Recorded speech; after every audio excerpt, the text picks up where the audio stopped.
Hello everyone, myself Priyanka, Assistant Professor in Maitri College of Nursing in Greater Noida. Today we'll discuss about another topic, that is the water and electrolytes. This is your revision class. Okay, already you have learned this topic in a class. So let's start the topics. So what is the water?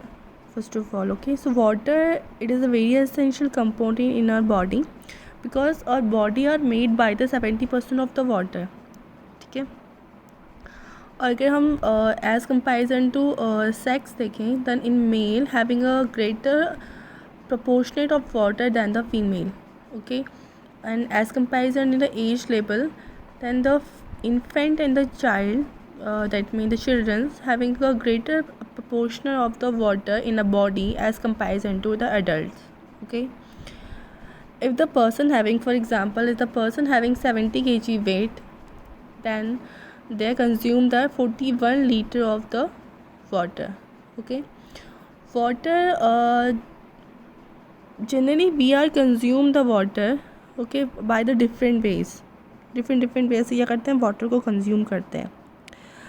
and about the 90, अगर हम कहें कि total जो हमारे body में one day में intake होता है वाटर का, दैट इज़ द 6000.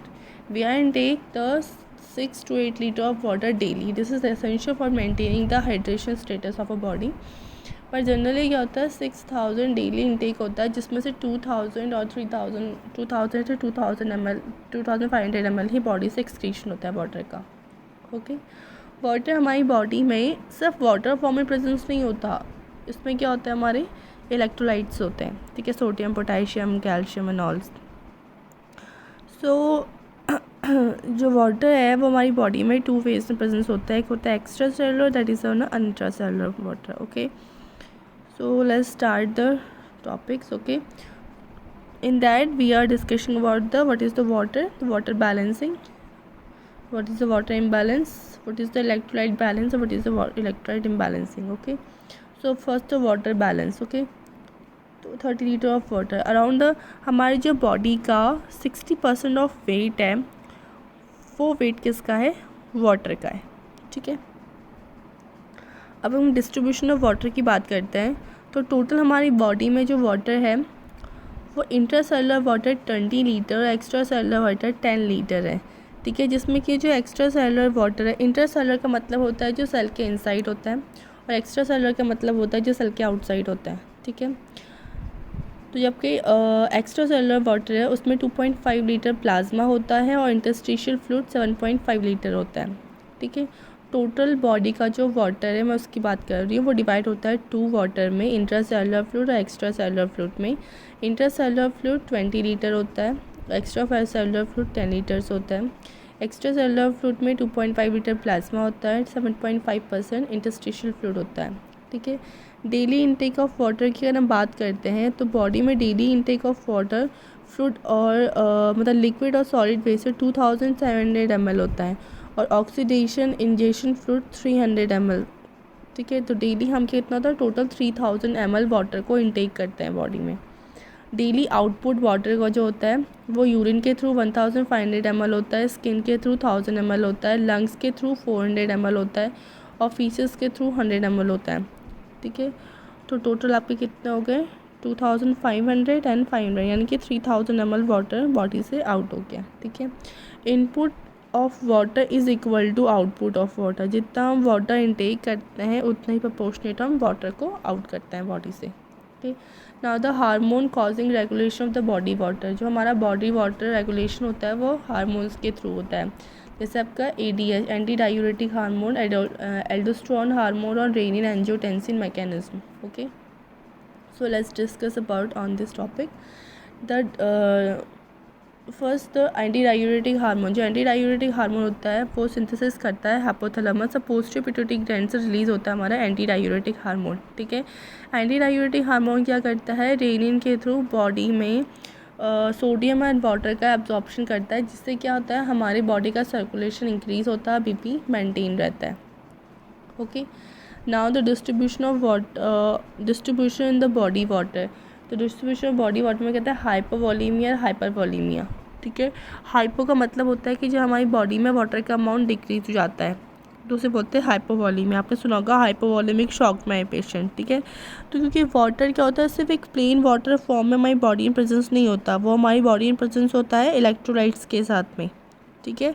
सो जब हमारी बॉडी से किसी भी मीन्स किसी भी वे से हमारी बॉडी से अब वाटर लॉस होता है, चाहे वो फीसेस के थ्रू हो रहा है, एक्सेस वॉमिटिंग हो रही हो, डायरिया, डिसेंट्री, एक्सेस स्वेटिंग है, ठीक है, तो हमारी बॉडी में क्या है, हाइपोवॉलेमिक, अगर हम उसके अकॉर्डिंग वाटर इनटेक नहीं करते हैं, ठीक है, और डेली रिक्वायरमेंट जितना डेली हमारी बॉडी से वाटर एक्सटेंड होना चाहिए उससे ज़्यादा हो रहा है, तो उसे बोलते हैं हाइपोवॉलेमिक कंडीशन। हाइपरवॉलीमिया का मतलब होता है हमारी बॉडी में क्या होता है, वाटर का एब्जॉर्प्शन बढ़ जाता है, एक्सक्रीशन नहीं हो पाता है properly, that is hypervolaemia. Okay, now discussion on the hypovolaemia. So hypovolaemia के कॉज जनरली क्या होता है, डिक्रीज वाटर इनटेक, ठीक है। ये डिक्रीज वाटर इनटेक क्योंकि वाटर क्या करता है, डिपेंड करता है हमारी, जैसे फॉर एग्जांपल वाटर इनटेक और आउटपुट डिपेंड करता है, ठीक है। आउटपुट जो होता है, जैसे किसी को एक्सेस वॉमिटिंग हो रही है, या एक्सेस किसी को डिसेंट्री हो रही है, या डायरिया हो रहा है, या वो किसी ऐसी जगह में है जहाँ पे टेम्परेचर बहुत हाई है, स्वेटिंग के थ्रू बॉडी से वाटर क्या हो रहा है, आउट हो रहा है, ठीक है। या फिर तो क्या होगा, हाइपरवॉलेमिक शॉक होगा। या फिर पर्सन ने क्या हैबिट्स होती हैं ना, पर्सनल हैबिट्स होती हैं, जिसकी वजह से क्या होता है, वाटर कम इनटेक करता है, कोई बहुत ज़्यादा वाटर लेता है, बहुत कम वाटर लेता है, तो अगर आप वाटर अमाउंट डिक्रीज़ लेते हो तो आपको हाइपरवॉलेमिक शॉक होगा। अगर इंक्रीज बॉडी से वाटर लॉस इंक्रीज, जैसे मैंने आपको कहा कि वॉमिटिंग, डायरिया हो रहा है, या स्किन के थ्रू लंग्स से, या आपको फीवर हो रहा है, ठीक है, स्किन या लंग्स के थ्रू फीवर की कंडीशन में वाटर लॉस होता है, लंग्स से ट्रिकोस्टमी, ठीक है, के थ्रू वाटर लेस होता है बॉडी से। Now the symptoms of the dehydration, किसी का पर्सन को डिहाइड्रेशन है तो what are the symptoms in a body, not producing a tear, सबको टेयर नहीं आते, वीकनेस होती है, डिजीनेस होती है, स्किन क्या होती है, ड्राई हो जाती है, ठीक है, स्टिकी होती है, और यूरिन आउटपुट नहीं होता है, बहुत लेस होता है, ओके, कंसनट्रेशंस कम हो जाती है। तो ट्रीटमेंट ऑफ द हाइपोवॉलीमिया जनरली क्या करते हैं, हम ओरल वाटर इनटेक देते हैं, या फिर अगर हम किसी पेशेंट को हाइपोवॉलीमिक शॉक है तो इजीली क्या करेंगे, हम उसे फ्लूइड रिप्लेसमेंट करेंगे, ठीक है। हाइपरवॉलीमिया के कॉजेज़ होते हैं, जैसे फॉर एग्जांपल अब देखो बॉडी से वाटर आउट किसके थ्रू हो रहा है, हमारी किडनी के थ्रू, वॉमिटिंग के थ्रू, या फिर डायरिया, इन सब के थ्रू हो रहा है, ठीक है। That mean we having some problems. For example अगर आपका जो किडनी है वो प्रॉपर वर्क नहीं कर रही है, बॉडी से फ्लूइड को आउट नहीं कर रही है, स्टिल आपके जो वेस्ट प्रोडक्ट टॉक्सिक आपकी बॉडी में प्रेजेंस है, कार्डिक रीनल फेल हो गया, फ्लूइड रिटेंशन में स्टार्ट हो गया, transurethral resections of the prostate, excess absorption the fluid from the prostate fossa, जो प्रोस्टेटिक फोसा होती है वहाँ पे क्या होता है, वाटर का रीअब्जॉर्प्शन हो रहा है। Anti diuretic hormone secreting tumours, ठीक है, एंटी डायूरेटिक हार्मोन साइड में क्या होता है, सीक्रेटवाइड tumours, cell tumour of lungs, ठीक है। तो ये कंडीशन भी आपकी हाइपरवॉलेमिक शॉक करती है, इसकी वजह से बॉडी में क्या होता है, रिटेंशन होता है। एंटी डायूरेटिक का मतलब होता है जब कोई चीज़ क्या करती है, डायूरेसिस प्रोसेस को बॉडी में कम कर देती है, ठीक है। और डायूरेटिक्स क्या करते हैं, डायूरेटिक्स हमारी बॉडी में के फ्लूइड को बॉडी से क्या करते हैं, आउट करते हैं, ओके।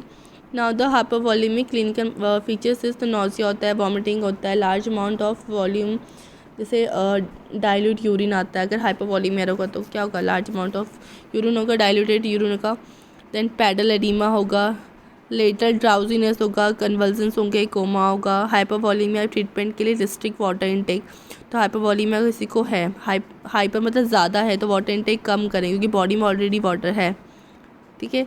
और आईवी हाइपरटोनिक स्लाइन स्टार्ट करेंगे। इलेक्ट्रोलाइट इम्बैलेंस, अब इलेक्ट्रोलाइट को बैलेंस कैसे करते हैं, फर्स्ट तो इलेक्ट्रोलाइट्स क्या होते हैं, इलेक्ट्रोलाइट्स हमारी बॉडी में जो होते हैं टू वे इन प्रेजेंस होते हैं, एक होते हैं हमारे एनियन के उसमें प्रेजेंस, एक होता है हमारे कैल्शियम के उसमें, जैसे कैल्शियम होता है हमारा सोडियम पोटेशियम, एनियंस होता है हमारे क्लोराइड्स, ठीक है। तो importance of the electrolyte imbalance, हमारी बॉडी में इंपॉर्टेंस क्या इलेक्ट्रोलाइट इम्बैलेंस का, हाइपरनेट्रीमिया, हाइपोनेट्रीमिया, हाइपरकैलीमिया, हाइपोकैलीमिया, ओके। तो हम बात करते हैं हाइपरनेट्रीमिया। हाइपरनेट्रीमिया क्या होता है, हाइपर मतलब ज़्यादा, नेट्रिया मतलब सोडियम अमाउंट, जब हमारी बॉडी में सोडियम अमाउंट ज़्यादा हो जाता है, 150 more then 150 ml per litre, ठीक है, mmol per litre. Now the hypernatraemia cause के excessive saline administered in the post operative excess the mineral corticosteroid. ठीक है, तो बॉडी में क्या होता है, सोडियम कब बढ़ता है, एक तो तब बढ़ता है बॉडी में सोडियम जब क्या होता है एडीएच क्या होता है डायूरेटिक नहीं करता और रीडिंग कंटिन्यूसली सोडियम क्या करता है अब्जॉर्व करता है हमारी बॉडी में। दूसरा तब बढ़ता है जब क्या होता है हम excess amount of body fluid intake करते हैं किसी वे से, चाहे पैरेंटल वे से कर रहे हो चाहे ओरल वे से लेस है, पर पैरेंटल वे से हम जैसे कर रहे हो। फॉर एग्जाम्पल किसी पेशेंट की सर्जरी हुई है उसके बाद हम पेशेंट को एक्सेस अमाउंट ऑफ वाटर हमने दे दिया। ठीक है, हाइपरनेट्रीमिया के सिम्टम्स क्या होता है, पफीनेस होता है, फेस में पिटिंग एडिमा होता है, वेट गेन होता है, पल्मनरी एडिमा होता है।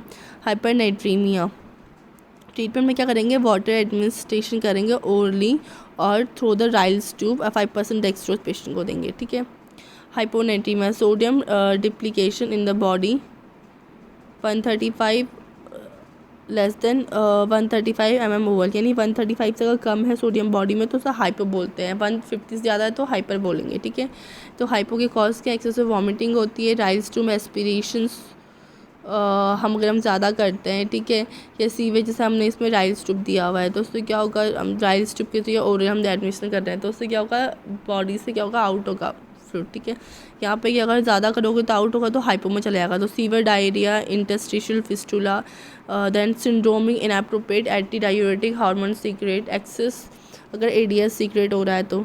ठीक है, हाइपोनेट्रीमिया ट्रीटमेंट में क्या करेंगे, हम ट्रीट द अंडरलाइन कॉजेज, जो भी कॉजेज हैं जो सिम्टोमेटिक कॉजेज से ट्रीट करेंगे। इसके अलावा आइसोटोनिक सलाइन के रिंगर लैक्टेट हम स्टार्ट करेंगे पेशेंट का। ठीक है, तो ये तो आपके हाइपोनेट्रीमिया की बात हुई। ठीक है, इसके अलावा वाटर इम्बैलेंस में तो इम्पॉर्टेंट थिंग मैं आपको बता दूँ which are the being a nutrition part of you should know. Like मैंने आपको बता दिया कि जो वाटर की जो रिक्वायरमेंट होती है बॉडी में वो डेली क्या होती है 2 लीटर, मतलब बॉडी में जो हमारा ड्रिंकिंग वाटर एस्टिमेटेड होना चाहिए वो 2 लीटर होना चाहिए मिनिमम। ठीक है, डेली वाटर जो होता है हम बेवरेजेस के थ्रू, वाटर सॉलिड फ्लूइड्स के थ्रू, मेटाबॉलिक प्रोसेस के थ्रू हम क्या करते हैं बॉडी में इनटेक करते हैं। ठीक है, और वाटर लॉस होता है हमारी बॉडी से स्वेट के थ्रू, यूरिन के थ्रू और फीसेस के थ्रू होता है। ठीक है, अगर हम स्वेटिंग की बात करते हैं तो अराउंड 300 से 400 ml पर डे स्वेटिंग के थ्रू हमारी बॉडी से वाटर लॉस होता है। ठीक है, और सॉरी थ्रू रेस्पिरेटरी ट्रैक्ट के थ्रू होता है 300 to 400 ml। ठीक है, और स्वेटिंग के थ्रू होता है अगर हम एक्सेसिव एक्सरसाइज वगैरह करते हैं तो 100 ml पर डे होता है। वाटर लॉस होता है हमारे यूरिन के थ्रू होता है 500 to 2000 ml वाटर लॉस होता है हमारी बॉडी से, किसके थ्रू, आपके यूरिन के थ्रू। ठीक है, इसके अलावा फीसेस के थ्रू होता है हमारे 100 ml पर डे। तो इस तरह से हमारी बॉडी से क्या होता है वाटर का लॉस होता है। ठीक है, हमारे बॉडी में वाटर में एक्चुअली होता क्या क्या है, वाटर में होता है आपके 92 जो वाटर का जो कंपोजिशन है यानी फ्लूइड का जो कंपोजिशन है बॉडी में वो है plasma, lymph, interstitial fluid, extra cellular fluid, intracellular fluid, exchange of water in the body. Okay, so इसमें प्लाज्मा होता है लिम्स में, इंटरस्टिशियल फ्लूइड में, intracellular fluid, extra cellular fluid.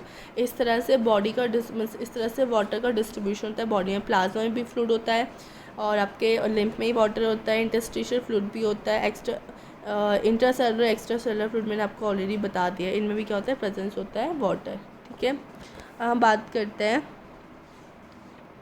मैंने आपको बता दिया रेगुलेशन हाइपोनेट्रीमिया ऑलरेडी आपको डिस्कशन कर दिया इसके बारे में। ठीक है,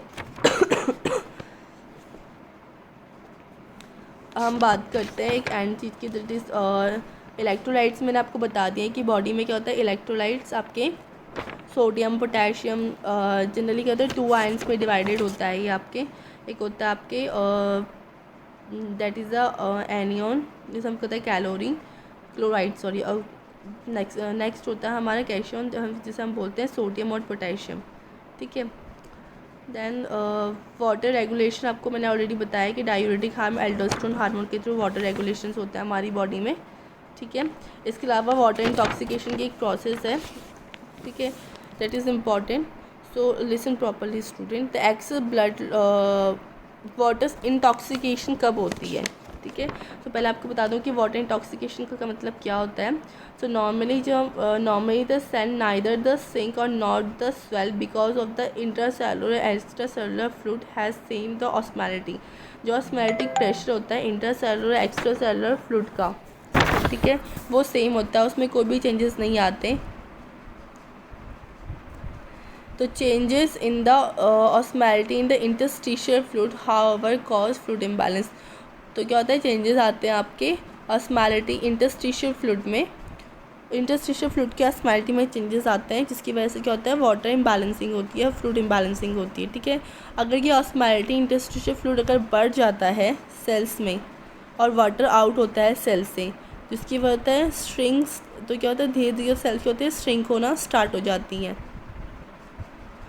और इससे क्या होता है, जो फ्लूइड की वजह से इंटरस्टिशियल ऑस्मैलिटी डिक्रीज होती है, तो उन्हीं सेल्स में क्या होती है, स्वेलिंग आना स्टार्ट हो जाता है।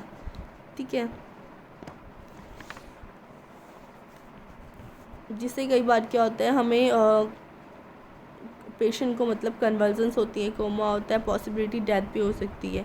ठीक है, so for the prevent this desired sequence even in the case of the severe electrolyte and the water loss solution given the intravenous और द ओरल डिहाइड्रेशन थेरेपी हम इसके पेशेंट को देते हैं। तो इसमें जनरली क्या होता है, मैं आपको बता दूँ, एक्सेस ब्लड लॉस या स्वेटिंग या वॉमिटिंग डायरिया पेशेंट को होता है। ठीक है, with the intake of the plain water, जिससे क्या होता है, बॉडी में सोडियम की कंसनट्रेशन डिक्रीज हो जाती है, हाइपोनाइट्रीमिया होता है, decrease osmolality of the interstitial fluid and plasma, जो इंटरस्टिशियल फ्लूइड और प्लाज्मा होता है उसकी क्या होती है, ऑस्मैलिटी डिक्रीज हो जाती है। ऑस्मोसिस जो वाटर होता है इंटरस्टिशियल फ्लूइड में, वो क्या होता है, इंट्रासेलुलर फ्लूइड में एंटर करता है, वाटर इंटॉक्सिकेशन होती है। और इंटॉक्सिकेशन का मतलब होता है सेल में स्वेल होना स्टार्ट हो जाता है, जिसकी वजह से क्या होता है, पेशेंट को conversion, coma and possible death होती है। ठीक है, I hope you understood. I will repeat another time. Excess blood loss या फिर स्वेटिंग या फिर एक्सेस वॉमिटिंग या डायरिया होने की वजह से, और इसके साथ पेशेंट ने क्या होता है, इनटेक ऑफ प्लेन वाटर लिया, तो जिससे क्या होता है, पेशेंट को सोडियम कंसनट्रेशन उसकी डिक्रीज हो जाती है इंटरस्टिशियल फ्लूइड और प्लाज्मा में, जिसकी वजह से हाइपोनेट्रीमिया होता है। ठीक है, और हाइपोनेट्रीमिया होने की वजह से जो ऑस्मैलिटी होती है इंटरस्टिशियल फ्लूइड और प्लाज्मा की, वो डिक्रीज हो जाती है।